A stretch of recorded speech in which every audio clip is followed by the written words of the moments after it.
I'm Kimberly Allison from Starliner Music. Welcome to my channel. Today, I'm going to continue with my rhythm exercise series. In this series, we look at blues guitar rhythmic phrasing.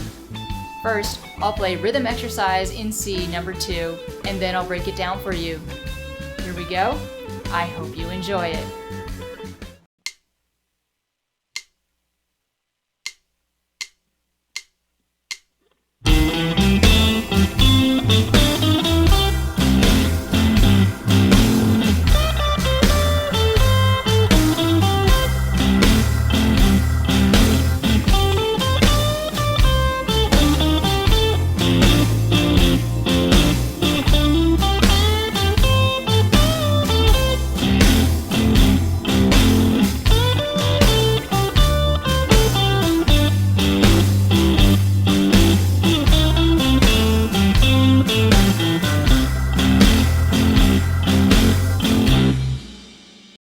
All right, let's break down rhythm exercise in C number 2.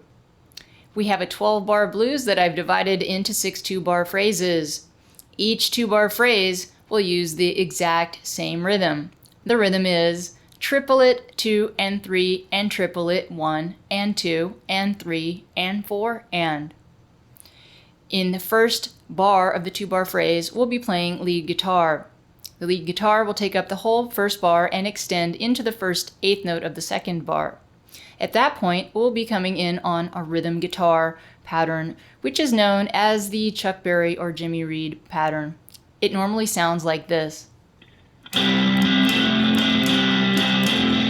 But because we're going to chop that first eighth note of the rhythm guitar pattern, it will sound like this. 1 and 2 and 3 and 4 and 1 and 2 and 3 and 4 and.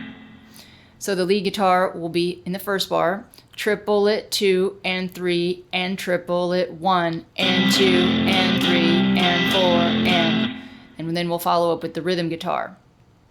Now that we've talked about the rhythm, let's go ahead and look at the scale that we'll be using for this exercise.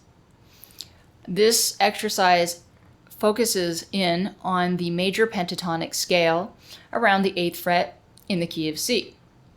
I've also included the passing tone of the major pentatonic scale, sometimes called the major blue note. It's technically a minor third. The scale fingering looks like this.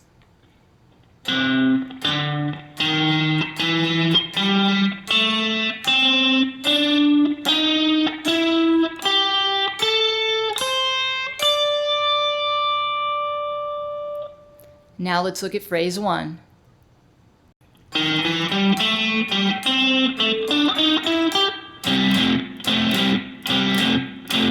Triplet 2 and 3 and triplet 1 and 2 and 3 and 4 and. So we're going to start on that blue note, the major pentatonic blue note, and that's our first triplet. And then we have 2 and, 3 and then our last triplet uses that same passing tone again. Then we're going to end our phrase on the note G, and this is a good choice because it's a chord tone of our C chord. So I've said many times before, good phrases tend to end on a chord tone, and we're ending on the 5th here. And then we'll go to our accompaniment pattern, which is based on C, and 2, and 3, and 4, and triplet 2, and 3, and triplet 1, and 2, and 3, and 4, and. On to phrase 2.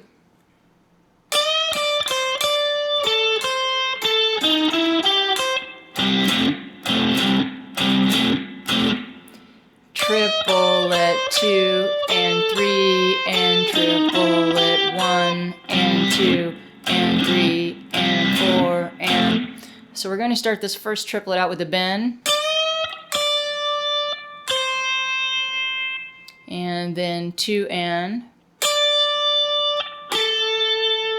3 and our last triplet uses that passing tone again, the minor third.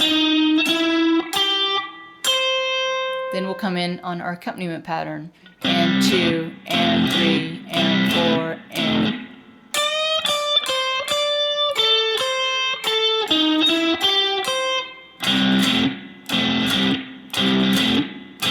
Notice that we ended our lead guitar phrase on the root, again, to my point about ending on chord tones. Now let's get a look at phrase 3. So before I get into phrase 3, I'd like to talk a little bit about using the major pentatonic in a 12-bar. Major pentatonic of the 1 chord, in this case C, over the 4 chord, in this case F, is okay, but you have to be careful about which notes you use. They're all fairly good except for the major third of your scale. And in this key, that is the note E. So in my pattern,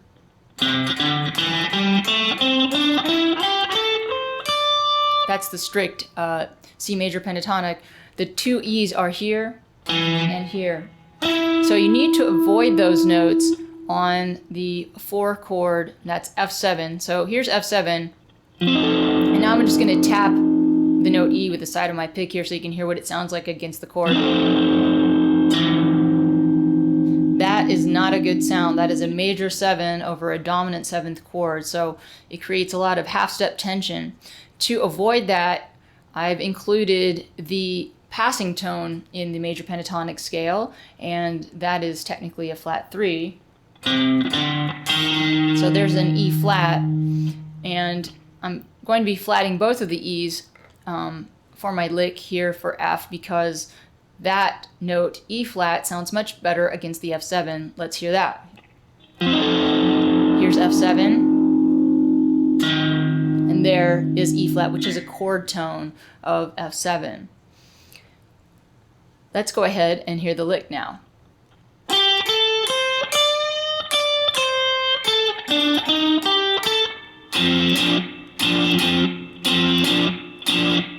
Triplet 2 and 3 and triplet 1 and 2 and 3 and 4 and... So here's my first triplet. And now my second beat, the 2 and, is this, a half step bend. And here's 3 and. Now here's my last triplet. Notice I'm not using the E natural here, I'm using that E flat, the passing tone. That's to get around clashing with the F chord. So my last triplet, and I'm ending on the note A, and I'm ending on the note A because it's part of my F7 chord. So I'm trying to outline my chord change by ending on a chord tone. And so after ending on the A note, I'll go into the accompaniment.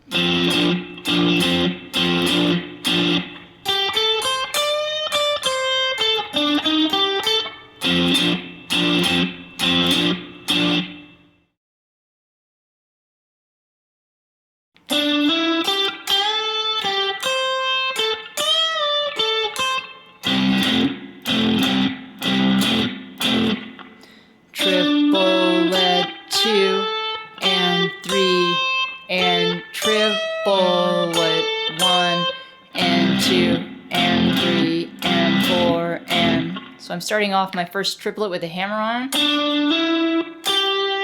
Then we have a whole bend. And then we play that note not bent, so that's 2 and. And then we have 3 and. Then our last triplet is a whole bend and release. Then 10th fret on the B string, and then I end on my root C. And back to the C accompaniment pattern, and 2 and 3 and 4 and...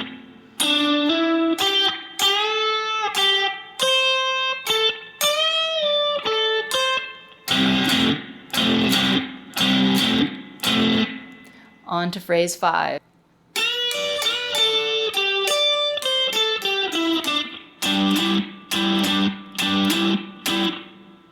Triplet 2 and 3 and triplet 1 and 2 and 3 and 4 and... Our first triplet is a double stop bend. And we're using the note A in our major pentatonic and bending it up a whole step to the note B, which isn't in C major pentatonic, but is in G7. So the B is the third of the G7 chord. We're using that to outline the chord change. And after the first triplet,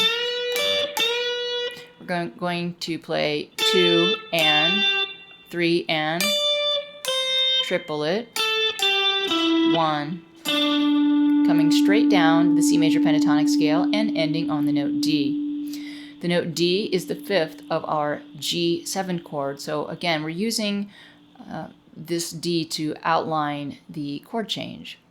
Then we'll go over to our comping pattern.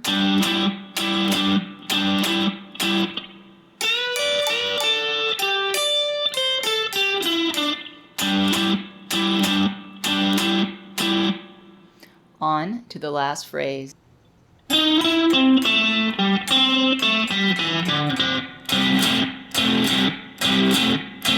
Triplet 2 and 3 and triplet 1 and 2 and 3 and 4 and...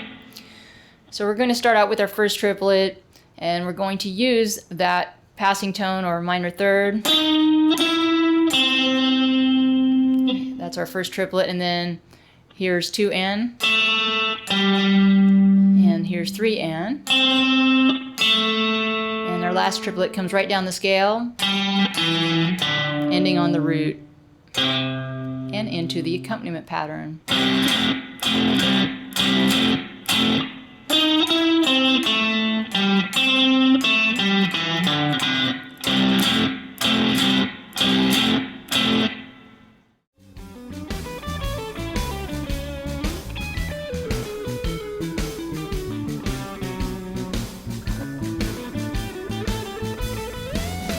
That's it for rhythm exercise in the key of C number 2. I'm Kimberly Allison from Starliner Music, and I hope to see you back on my channel soon.